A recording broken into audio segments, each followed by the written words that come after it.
وہ जंग जो दुनिया का नक्शा बदल सकती है।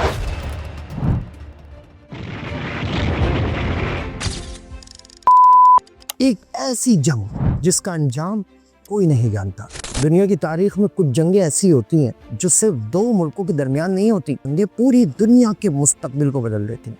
मशरिक़ वस्ता में इस वक्त जो जंग जारी है वो भी शायद ऐसी ही जंग बनने जा रही है। ईरान मुसलसल इसराइल पर मिसाइल और ड्रोन हमले कर रहा है। इसराइल और अमेरिका ईरान के फौजी और स्ट्रेटेजिक अहदाफ पर फिजाई हमले कर रहे हैं। शहरों में धमाके हो रहे हैं, फौजी अड्डे तबाह हो रहे हैं और खित्ता आहिस्ता आहिस्ता एक बड़ी जंग की तरफ बढ़ रहा है। लेकिन असल कहानी सिर्फ ये नहीं है कि कौन किस पर हमला कर रहा है। असल सवाल ये है, ये जंग आखिर कहाँ जाकर रुकेगी? क्या ये जंग चंद हफ्तों की जंग होगी या फिर ये वो आग बन जाएगी जो पूरे मशरिक़ वस्ता को अपनी लपेट में ले लेगी? जंग के इब्तदाई दिनों में सबसे ज्यादा हमले ईरान के अंदर हुए।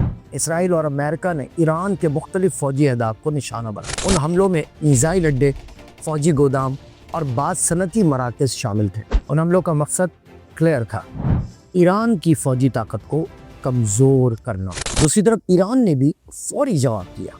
ईरान ने इसराइल की तरफ दर्जनों बल्कि बाज़ मौक़ों पर सैकड़ों मिसाइल और ड्रोन फायर किए।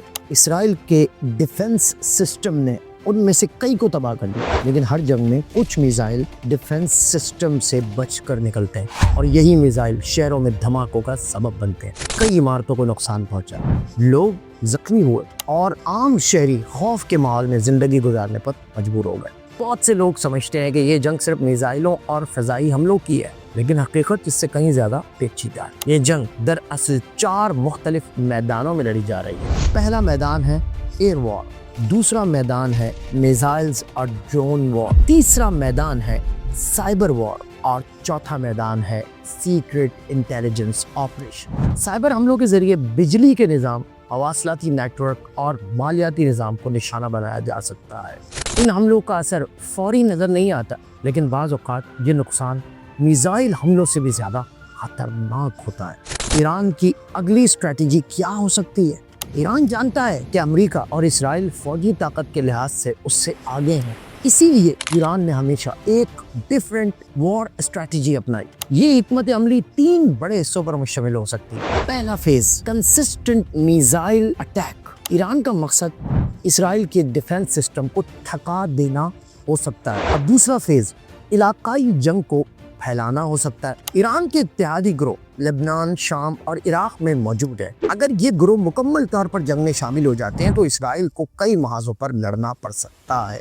तीसरा फेज आलमी इकोनॉमी पर दबाव डालना हो सकता है। अगर ईरान खलीज की अहम समंदरी गुजरगाहों को खतरे में डाल देता है तो दुनिया की ऑयल सप्लाई मुतासिर हो सकती है। इसराइल और अमेरिका का असल मकसद क्या हो सकता है? इस जंग में अमेरिका और इसराइल का मकसद सिर्फ दिफा करना नहीं हो सकता, उनके पॉसिबल टारगेट्स कहीं ज़्यादा बड़े हो सकते हैं। पहला मकसद ईरान की मिसाइल सलाहियत को कमज़ोर करना हो सकता है। दूसरा मकसद ईरान के फौजी इंफ्रास्ट्रक्चर को नुकसान पहुंचाना हो सकता है और तीसरा मकसद ईरान के इलाकाई असर व रसूख को महदूद करना हो सकता है। ये अहदाफ हासिल करने के लिए फ़ज़ाई हमले, सीक्रेट ऑपरेशन और साइबर अटैक्स जारी रह सकते हैं। जंग कितनी देर चल सकती है? ये सवाल इस वक्त पूरी दुनिया पूछ रही है, लेकिन जंग की मुद्दत का अंदाज़ा लगाना आसान नहीं।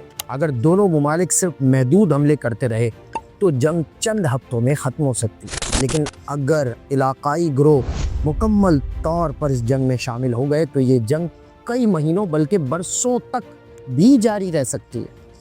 तारीख़ में ऐसी कई मिसालें मौजूद हैं। कई जंगें इब्तिदा में महदूद थी लेकिन बाद में बहुत बड़ी बन गई। दुनिया की ताकतों की पोजीशन कैसे बदल सकती है? ये जंग आलमी सियासत यानी ग्लोबल पॉलिटिक्स पर असर डाल सकती है। अगर अमेरिका इस जंग में ज़्यादा मसरूफ़ हो जाता है तो दुनिया के दूसरे खित्तों में ताकत का बैलेंस बदल सकता है। रशिया और चाइना इस सूरत हाल को बहुत गौर से देख रहे हैं। अगर अमेरिका अपनी तवज्जो मशरिक़ वस्ता पर मरकूज़ करता है तो दूसरे ममालिक इस मौके से फ़ायदा उठाने की कोशिश कर सकते। इसीलिए बहुत से एक्सपर्ट्स इस जंग को सिर्फ एक इलाकाई तनाज़ा नहीं بلکہ ایک بڑے عالمی مقابلے کا حصہ سمجھتے ہیں۔ وہ چھپے ہوئے نقصانات، پوشیدہ نقصانات جن پر ابھی بات نہیں ہو رہی۔ ہر جنگ کے کچھ ایسے نتائج ہوتے ہیں جو فوری طور پر نظر نہیں آتے۔ اس جنگ کے بھی کچھ ایسے خطرناک اثرات ہو سکتے ہیں جن کے بارے میں ابھی کم بات ہو رہی ہے۔ پہلا خطرہ عالمی معیشت کا ہے۔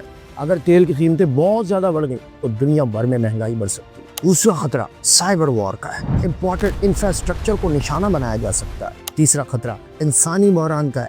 اگر جنگ پھیلتی ہے تو لاکھوں لوگ بے گھر ہو سکتے ہیں۔ اصل سوال، دنیا اس وقت ایک انتہائی نازک موڑ پر کھڑی ہے۔ اگر حالات قابو میں آ گئے تو ممکن ہے کہ جنگ محدود رہے، لیکن اگر حملے بڑھتے گئے تو یہ جنگ مشرق وسطیٰ کی تاریخ کی سب سے بڑی وار بن سکتی ہے۔ اور اگر ایسا ہوا تو اس کے اثرات صرف اس خطے تک محدود نہیں رہیں گے بلکہ پوری دنیا کو متاثر کریں گے۔